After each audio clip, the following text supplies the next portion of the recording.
बड़े बड़े नेता और कर्मभूमि जहाँ से उन्होंने अपना कर्मभूमि। आज पटना से शरद यादव की अस्थि कलश पटना से होते हुए मधेपुरा की जाने के क्रम में मुजफ्फरपुर के चांदनी चौक पर उनका श्रद्धांजलि सभा आरजेडी के नेताओं के द्वारा किया गया। शरद यादव जो कि समाजवादी के एक युग के नेता माने जाते हैं, बिहार और भारत के एक समाजवादी के महान नेता के तौर पर जाने जाते हैं। पूर्व केंद्रीय मंत्री भी थे शरद यादव और खुद की पार्टी को, जदयू की पार्टी से भी विलय कर लिया था। उन्हीं के अस्थि कलश को उनके बेटे और पुत्री के द्वारा पटना से मधेपुरा की ओर ले जाया जा रहा था, जहां मधेपुरा में उनके गांव में अस्थि को अस्थि विसर्जन किया जाना है, जिसको लेकर वहां जाया जा रहा था। इसी क्रम में मुजफ्फरपुर के चांदनी चौक पर आरजेडी के नेताओं के द्वारा श्रद्धांजलि दिया गया, जिसमें पुष्प वर्षा भी की गई और साथ में उनके लिए नारा और जयकारा भी लगाया गया। इसी में हमने अब्दुल बारिक सिद्दीकी से बात की है, आइए सुनते हैं उन्होंने क्या कुछ कहा है।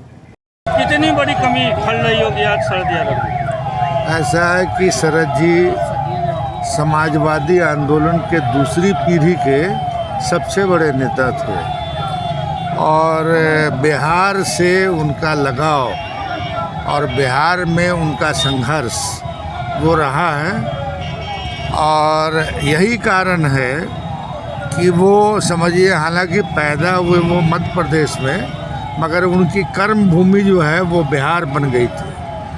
और आप देख रहे होंगे लोगों के जन सैलाब से उनके प्रति जो है श्रद्धा सुमन अर्पित करने के लिए जो लोग उभरे हैं, तो इससे प्रतीत होता है कि कितना लगाव था उनको यहाँ से।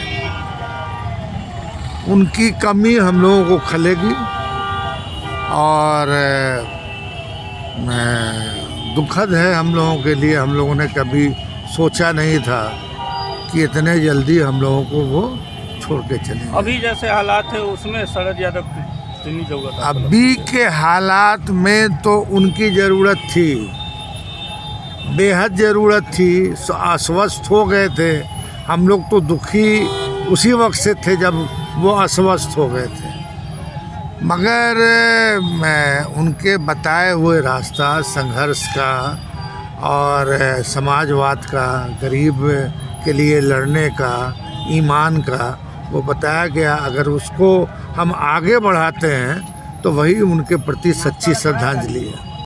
यादव जी शरीर छोड़ करके हम लोग के बीच से चले गए, हम सब के लिए दुख का विषय है और हम लोग अंतिम विदाई करने के लिए पटना से, दिल्ली से पटना और पटना से मधेपुरा जा रहे हैं उनके कर्म क्षेत्र में। लेकिन सवाल ये है कि उनका शरीर गया है, उनकी जो संघर्ष की बुनियाद थी, उनके विचार थे, वो आज भी पड़ाव पर पड़ा है और चिल्लाकर करके कह रहा है, इस लड़ाई को आगे बढ़ाने की बात कर रहे हैं। जो उनकी लड़ाई थी सामाजिक समरसता की, सांप्रदायिक सद्भाव की, गरीबों के, मजलूमों के, उत्पीड़ित के, मानव के विकास के सवाल को, उनके हक हकूक़ के सवाल को हम सब के लिए उनकी विदाई के साथ साथ इस बात की भी संकल्प लेने की ज़रूरत है कि उनके उन विचारों को हम पड़ाव से मंजिल तक पहुंचाने का काम करें, तभी जाकर के उनके प्रति सच्ची श्रद्धांजलि देने का नैतिक कर्तव्य हमारा बनेगा। क्योंकि आज देश में जो माहौल है, ऐसे समय में शरद यादव जी की याद बहुत आती है। क्योंकि ऐसे समय में शरद यादव जी की वाणी थी, वो जो उनकी रणनीति रहती थी, लोगों को एकजुट करने का काम करते थे। एकजुट होकर के जो तानाशाही शक्तियों के साथ एक लंबा बाद आंदोलन खड़ा करने का काम करते थे, आज कहीं न कहीं शून्यता नज़र आ रही है। हम उनके प्रति सच्ची श्रद्धांजलि देते हैं और देख रहे हैं कि पटना से ही बड़े पैमाने पर जो उनके समर्थक हैं, जो उनके शुभचिंतक हैं, तमाम लोग जाति धर्मवाद से उठ करके, दलों से उठ करके शरद जी के प्रति नमन करने के लिए सड़कों पर अपनी जान बिछा दी है।